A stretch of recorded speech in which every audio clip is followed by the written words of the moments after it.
더 이상 랩이랑 일 못하겠습니다. 토트넘 최악의 비리 사건 터지자 손흥민 책임지라며 포스텍 감독 초강력 대응한 상황. 당장 10월까지만 해도 영국 스카이 스포츠, 글로벌 스포츠 매체 디 애슬레틱, 축구 통계 매체 옵타 등은 토트넘의 상승 요인으로 재생 버튼 스트라이커 손흥민, 재생 버튼 이적생 활약, 재생 버튼 포스테코글루 감독의 전술 등을 꼽았다. 지난달 영국 스카이 스포츠가 공개한 손흥민의 최근 6시즌 히트맵, 2023에서 24시즌 가장 박스와 가까워진 걸 확인할 수 있다. 사진 스카이 스포츠 갈무리. 먼저 매체가 주목한 건 손흥민의 결정력이었다.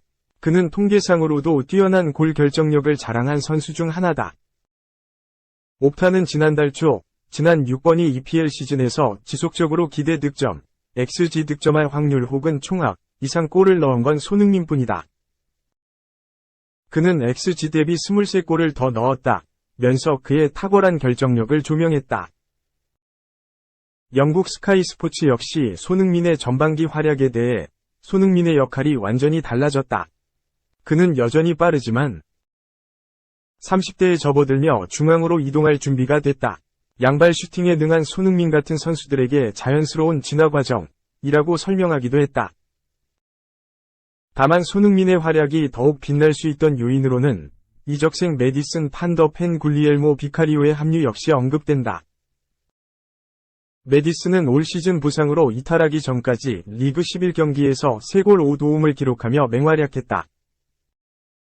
토트넘은 그를 영입하기 위해 4,630만 유로, 약 660억 원, 라는 거액을 투자했는데 전혀 아깝지 않다는 평이다. 특히 메디슨은 손흥민과도 3골을 합작하며 환상의 호흡을 보여줬다. 지난 9월 열린 아스널과의 북런던 더비에서는 손흥민의 2골을 모두 도우며 존재감을 과시했다. 하지만 지난 7일 무패 행진이 끝난 첼시와의 경기 도중 부상으로 이탈했다. 정확한 복귀 날짜는 알려지지 않았다. 로메로와 좋은 호흡을 보여준 판더 펜 역시 같은 경기에서 햄스트링 부상 탓에 쓰러졌다. 통상 햄스트링 부상은 2에서 4주 정도 이탈하나 판더 펜의 경우 정도가 심해 2월 중 복귀로 예정돼 있다.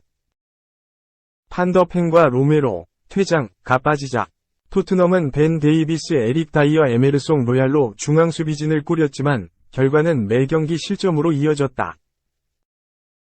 벤탄쿠르가 빠진 중원 역시 불안 요소가 공존한다. 올리버 스킵, 피에르 에밀 호이비에르는 여전히 폼을 끌어올리지 못한 상태다. 유일하게 제 몫을 한 건 로 셀소뿐이다. 시즌 내내 4-2-3-1 전형을 내세운 포스테코글루 감독이 새로운 변화를 가져갈 수 있을지도 관전 요소다. 한편 팀이 3연패에 빠지자 주장 손흥민은 경기 뒤 우리가 원한 결과가 아니었다. 승리를 위해 최선을 다했지만 득점을 만드는 게 쉽지 않았다. 라고 돌아본 뒤 준비가 덜 됐기 때문에 오프사이드가 나왔다. 팀에 도움을 주지 못해 많은 책임감을 느끼고 있다. 며 이례적으로 사과 메시지를 전하기도 했다.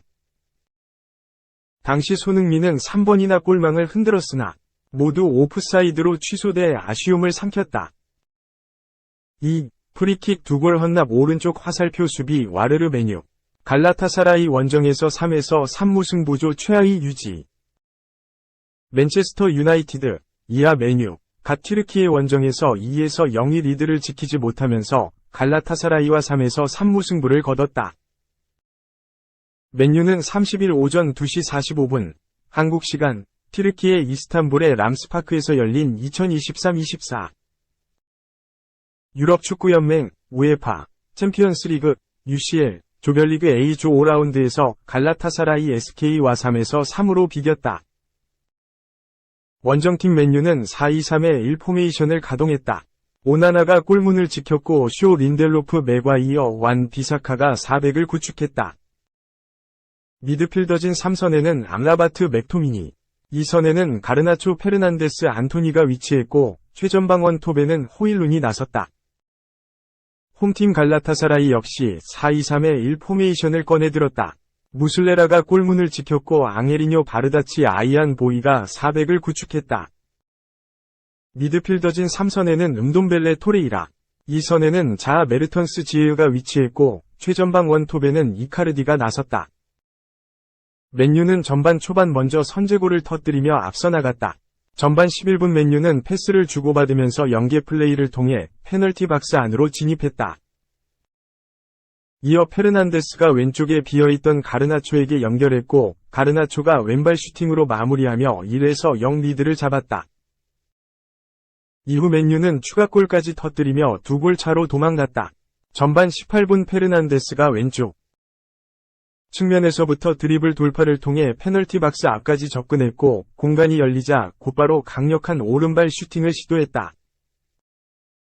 이 공이 환상적인 궤적을 그리면서 그대로 골문으로 빨려 들어갔고 맨유가 2에서 0을 만들었다. 하지만 갈라타사라이도 홈에서 그대로 무너지지 않았다. 전반 29분 맨유 페널티 박스 앞에서 갈라타사라이가 프리킥을 얻었고 지에으가 키커로 나섰다. 지에으는 수비벽 사이로 슈팅을 시도했고 벽 사이로 공이 통과되면서 오나나 골키퍼가 손쓸 새도 없이 득점으로 연결됐다. 후반 초반 맨유가 도망가는 골을 터뜨리며 달아났다. 후반 9분 맨유가 빠르게 역습을 전개했고 오른쪽 측면에서 완 비사카의 크로스를 맥토미니가 밀어 넣으면서 다시 2골 차로 리드를 벌렸다. 하지만 갈라타사라이가 무서운 저력을 발휘했다. 후반 17분 갈라타사라이가 다시 프리킥을 얻었고 먼 거리에서 지에으가 그대로 직접 슈팅을 시도했다. 이 공이 오나나 골키퍼에게 향했지만 제대로 막아내지 못하면서 그대로 맞고 득점으로 연결됐다. 결국 몰아붙이던 갈라타사라이가 경기를 원점으로 되돌렸다. 후반 26분 오른쪽 측면에서 지에으의 긴 패스를 받은 아크티르콜루가 강력한 오른발 슈팅으로 골망을 흔들며 경기의 균형이 다시 맞춰졌다. 이후 맨유는 승리를 위해 공격적인 교체를 감행하며 공세를 퍼부었다. 하지만 페르난데스의 슈팅이 골대를 맞았고 펠리스트리가 결정적인 찬스를 놓치면서 득점을 만들어내지 못했다. 결국 맨유는 2에서 0으로 앞서던 경기를 3에서 3으로 마무리하며 승점 1점을 따내는 데 그쳤다. 이로써 맨유는 여전히 A조 최하위에 머물면서 바이에른 뮌헨과의 최종전에서 모든 것을 걸어야 하는 상황이 됐다. 3. 김민재 이강인 남았다. 오형규 플러스 양현준 오른쪽 화살표 황인범. 챔스 조별리그 탈락 확정. 9월부터 시작된 2023에서 2024 시즌 UCL 조별리그는 29일 이하 한국 시각 5차전 경기를 진행하며 16강 진출팀과 탈락팀들의 윤곽이 잡히고 있다. 29일과 30일 중 29일에 먼저 경기를 치른 2조부터 H조 중 2조에서는 아틀레티코 마드리드와 라치오, F조는 보루시아 도르트문트, G조는 맨체스터 시티와 RB 라이프치히, H조는 바르셀로나가 16강 진출을 확정했다. A조부터 D조에서도 이미 바이에른 뮌헨, 레알 마드리드, 레알 소시에다드, 인터밀란이 16강 진출에 성공했다. 탈락팀들의 운명도 결정됐다. 한국인 선수가 활약 중인 셀틱과 치르베나 즈베즈다도 이번 5차전에서 패하며 아쉽게도 탈락의 고배를 마셨다. 오형규와 양현준, 황인범까지 다가오는 6차전을 끝으로 올 시즌 UCL 무대를 떠나게 됐다. 셀틱은 29일 이탈리아 로마의 스타디오 올림피코에서 2023에서 2024 시즌 UCL 조별리그 2조 5차전 상대로 라치오를 만나 0대2로 패했다. 셀틱은 후반 막판까지 팽팽한 0에서 0의 균형을 유지했지만 후반 37분 구스타프 이삭센의 슈팅을 치로 임모빌레가 감각적으로 돌려놓으며 선제 실점을 허용했다. 3분 뒤인 후반 40분에 루이스 알베르토의 패스를 임모빌레가 다시 한번 득점으로 연결해 무너지고 말았다. 양현준은 이날 경기 선발 출전해 후반 42분까지 경기장을 누볐지만 공격 포인트는 기록하지 못했다. 오형규도 후반 24분 파울로 베르나르도와 교체되어 그라운드에 투입됐다. 오형규는 후반 추가 시간 박스 안에서의 기민한 움직임으로 페널티킥도 얻을 뻔했지만 아쉽게도 VAR 판독 결과 페널티킥이 선언되지 않았다. 셀틱은 지난 2022-2023 시즌에 이어 올 시즌도 조별리그 4위로 UCL 16강 진출과 유로파리그 진출에 실패하는 아쉬운 성적을 거뒀다. 첫 경기 페이노르트전 패배를 시작으로 조별리그 5경기에서 1무 4패에 그쳤다.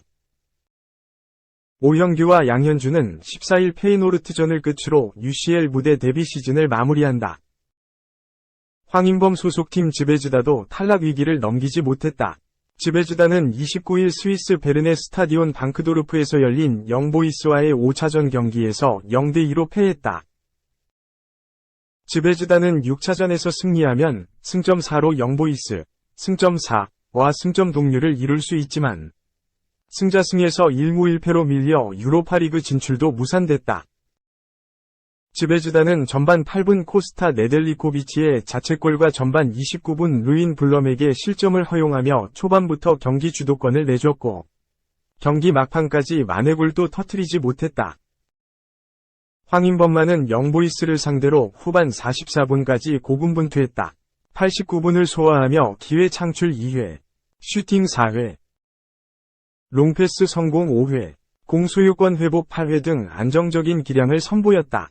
다만 팀의 탈락을 막지 못하며 아쉬움을 삼켜야 했다. 황인범은 오는 14일 즈베즈다위 홈구장에서 다시 한번 맨시티를 상대하며 올 시즌 UCL 여정을 마칠 예정이다.